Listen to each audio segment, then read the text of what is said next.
Hello everyone. इस video में हम लोग हिस्ट्री मेजर 5 के पहले क्वेश्चन को देखेंगे, जो है यूनिट 1 का हुना इन्वेजन कॉज एंड इम्पैक्ट। तो चलिए इस क्वेश्चन को पढ़ते हैं। तो पहले हम देखेंगे कि हुन कौन थे, या जो ये हुना इन्वेजन हुआ था उसका क्या कारण था, क्या परिणाम था। तो इसको जानने से पहले हम लोग जानेंगे कि हुन लोग कौन थे। तो चलिए वीडियो स्टार्ट करते हैं। हुन मूलतः मध्य एशिया की एक जंगली और बर्बर जाति थे। यानी जो हुन थे वो मध्य एशिया की एक जंगली जाति थी और बर्बर जाति के लोग थे। जनसंख्या बढ़ जाने के कारण और कुछ अन्य कारणों के कारण उनको मध्य एशिया छोड़कर भागना पड़ा। उन लोग का बहुत सारा जनसंख्या बढ़ गया था, उसी कारण उनको मध्य एशिया छोड़कर भागना पड़ा था। वे लोग दो भागों में बट गए। इनका एक दल वोल्गा नदी की ओर गया और दूसरा वक्ष ऑक्सस की घाटी की ओर बढ़ा। जब ये लोग मध्य एशिया छोड़कर आए थे तब इनका जो दल था वो दो भागों में बट गया था। इनका एक दल गया वोल्गा नदी की ओर और दूसरा दल गया वक्ष घाटी की ओर। जो दल वक्ष की घाटी की ओर आया था वो धीरे धीरे फारस में घुस गया। यानी कि जो इधर वक्ष की घाटी की तरफ आया था वो फारस की खाड़ी यानी उधर टाइप इधर चले गए लोग। वहाँ से वे लोग अफ़गानिस्तान में आए और उन्होंने गांधार पर कब्जा कर लिया। अफ़गानिस्तान में एक जगह है गांधार, वहाँ पे इन लोगों का कब्जा हो गया। इसके बाद उन्होंने भारत के उत्तर पश्चिम में स्थित शक और कुषाण राज्यों को नष्ट कर दिया। ये जब भारत में आए थे तो इन्होंने शक और कुषाण राज्य उस समय थे तो उसको नष्ट कर दिए थे। तत्पश्चात इन लोगों ने भारत में प्रवेश किया। थोड़े ही समय में इन लोगों ने भारत के उत्तर पश्चिम में अपना अधिकार कर लिया। अब हम पढ़ेंगे भारत पर आक्रमण, यानी हुनों का भारत पर क्या क्या आक्रमण था और कैसे था। भारत पर हुनों का पहला आक्रमण 458 ईस्वी में हुआ। उस समय गुप्त सम्राट कुमारगुप्त गद्दी पर था। यानी कि जब हुन भारत पर आक्रमण किए थे तो उस समय भारत का शासक कौन था, तो गुप्त सम्राट कुमारगुप्त ये गद्दी पर था। उसने युवराज स्कंदगुप्त को हुनों का सामना करने का उत्तरदायित्व सौंपा। इन्होंने बोला था स्कंदगुप्त को कि तुम हुनों का यहाँ से भगाओ, ठीक है। और स्कंदगुप्त ने हुनों को बुरी तरह पराजित किया। और स्कंदगुप्त जब उनसे लड़े थे तब उन्होंने उनको बहुत बुरी तरह से पराजित किया था। इसी विजय की याद में उसने विष्णु स्तंभ बनवाया। ये जो हुनों से लड़ाई हुई थी इसी याद में उसने विष्णु स्तंभ बनवाया था। भारत से हारकर हुन बहुत निराश हुए। जब तक स्कंदगुप्त जीवित रहा हुन भारत में अपने पैर नहीं जमा सके। जब भारत से हुन हार गए थे तो वो बहुत निराश हुए थे, और जब तक स्कंदगुप्त जीवित रहा था हुन भारत में अपना पैर नहीं जमा सके। उन्होंने फिर ईरान की ओर ध्यान दिया और सारे ईरान को नष्ट करके उन्होंने अपनी शक्ति को और भी मजबूत किया। इस प्रकार शक्ति एकत्रित करके हुनों ने 30 वर्ष बाद भारत पर फिर आक्रमण किए।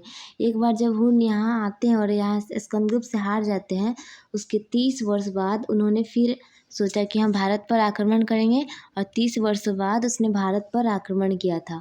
हुनों के प्रमुख सरदार तोड़मान और उसका पुत्र मिहिरकुल थे। जो हुनों के मेन सरदार थे उनका नाम था तोड़मान और उसका पुत्र जो था उसका नाम था मिहिरकुल। लेकिन स्कंदगुप्त के बाद कोई शक्तिशाली शासक नहीं हुआ जो हुनों का सामना कर सकता। अतः 6ठी शताब्दी के आरंभ तक हुनों ने भारत के उत्तर पश्चिम हिस्से में एक बहुत बड़े भाग पर अधिकार कर लिया। धीरे धीरे हुनों ने गुप्त सम्राट को लूटकर उसने छीन बीन कर दिया। जब स्कंदगुप्त नहीं थे तो उसके बाद तब यहाँ पे कोई भी ऐसे शक्तिशाली शासक नहीं हुए।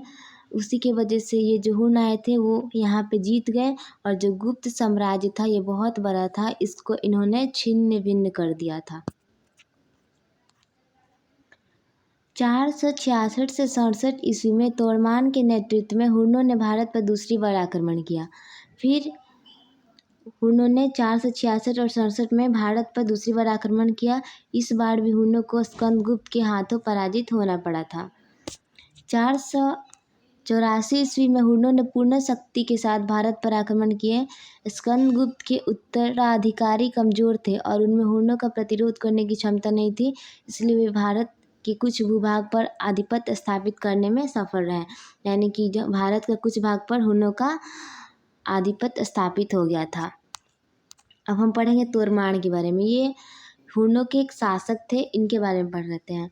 भारतीय क्षेत्र में हुनों का प्रवेश तोरमान के नेतृत्व में हुआ था। यानी जब हुन भारत में प्रवेश किए थे तो उस समय उनका नेतृत्वकर्ता जो था वो तोरमान था। कल्हण ने अपनी राजतरंगिणी में हुन शासक के रूप में तोरमान और मिहिर कुल का उल्लेख किया है। कल्हण जो थे उन्होंने अपनी राजतरंगिणी, ये एक उनकी बुक है, उसमें हुन शासक के रूप में तोरमान और मिहिर कुल का उल्लेख किया है। इन दोनों से संबंधित अनेक सिक्के तथा शिलालेख भी प्राप्त हुए हैं। तोरमान ने 5वीं शताब्दी के अंतिम दशकों 6ठी शताब्दी के आरंभ में भारत के कुछ भागों पर आधिपत्य स्थापित कर हुन सत्ता की स्थापना की। पंजाब पर विजय के बाद उसने पश्चिमी भारत के प्रदेशों पर विजय प्राप्त की।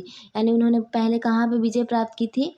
उन्होंने पंजाब पर जब विजय प्राप्त कर ली उसके बाद उन्होंने पश्चिमी भारत के प्रदेशों पर विजय प्राप्त की। हुन आक्रमण के क्या प्रभाव थे? यानी कि हुन आक्रमण जो हुए थे उससे क्या इम्पैक्ट हुए थे, तो हम इसके बारे में पढ़ते हैं। तोरमान और मिहिर कुल जैसे शक्तिशाली शासकों के नेतृत्व के बावजूद हुन भारत में अस्थायी राज्य स्थापित करने में असफल रहे। यानी कि उनका यहाँ पे जो इन्होंने अपना राज्य की स्थापना की थी कि हम यहाँ रहेंगे, ये करेंगे, तो अस्थायी राज्य स्थापित करने में असफल रहे थे। उनका अस्थायी राज्य भी उत्तर पश्चिम भारत के कुछ क्षेत्रों तक ही सीमित रहा। हुनों के आक्रमण का भारतीय राजनीति और समाज पर बहुत ही व्यापक प्रभाव पड़ा है। चलिए अब हम प्रभाव के बारे में पढ़ते हैं। पहला है राजनीतिक प्रभाव। राजनीतिक प्रभाव क्या था हुनों का आक्रमण का, वो देखते हैं। हुनों के आक्रमण के सर्वाधिक महत्वपूर्ण प्रभाव राजनीतिक क्षेत्र में दृष्टिगोचर होते हैं। उनके आक्रमणों ने विशाल गुप्त साम्राज्य के विघटन का मार्ग प्रस्तुत किया। यानी कि जब हुन भारत पर आक्रमण किए थे तो जो विशाल साम्राज्य था, गुप्त साम्राज्य, उसका विघटन हो गया। स्कंदगुप्त के जीवित रहने तक गुप्त साम्राज्य सुरक्षित रहा, परंतु उसकी मृत्यु के पश्चात हुनों ने गुप्तों को पराजित कर दिया और उनके साम्राज्य के एक हिस्से में अपना राज्य स्थापित कर लिया, जिससे गुप्तों का साम्राज्य विघटित हो गया। और जैसे ही स्कंदगुप्त की मृत्यु हुई उसके बाद यहाँ पे कोई भी ऐसा शक्तिशाली शासक नहीं था जो हुनों को रोक सके या उनसे युद्ध कर सके। इसी वजह से जो हमारा गुप्त साम्राज्य था उसका विघटन हो गया था। हुनों के आक्रमण के बाद भारत में राजनीतिक एकता का सर्वथा अभाव दृष्टिगोचर होने लगा। यानी कि जब हुनों का आक्रमण हुआ था तो भारत में राजनीतिक एकता की अभाव होने लगी थी। यानी राजनीति के रूप में किसी में भी एकता नहीं थी।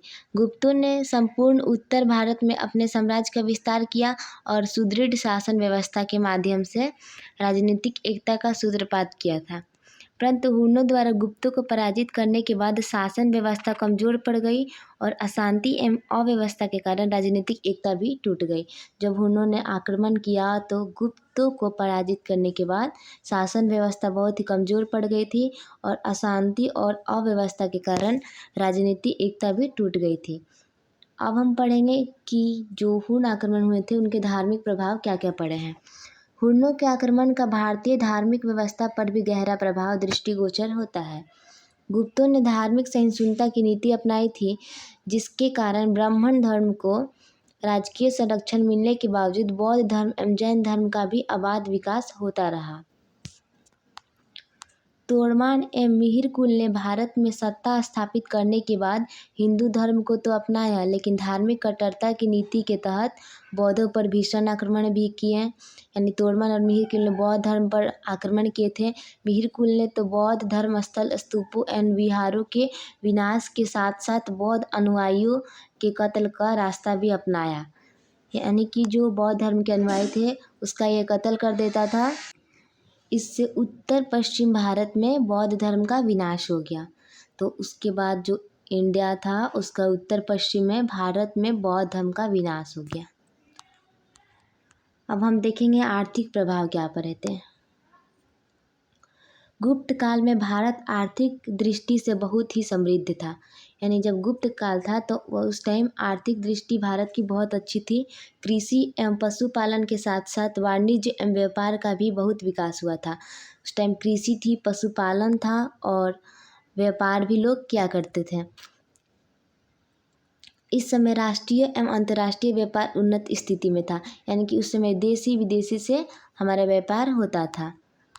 सुदृढ़ शासन व्यवस्था के कारण समुचित राजस्व प्रणाली प्रचलन में थी, जिससे कृषि तथा कृषि से जुड़े विभिन्न व्यवसायों की स्थिति भी अच्छी थी।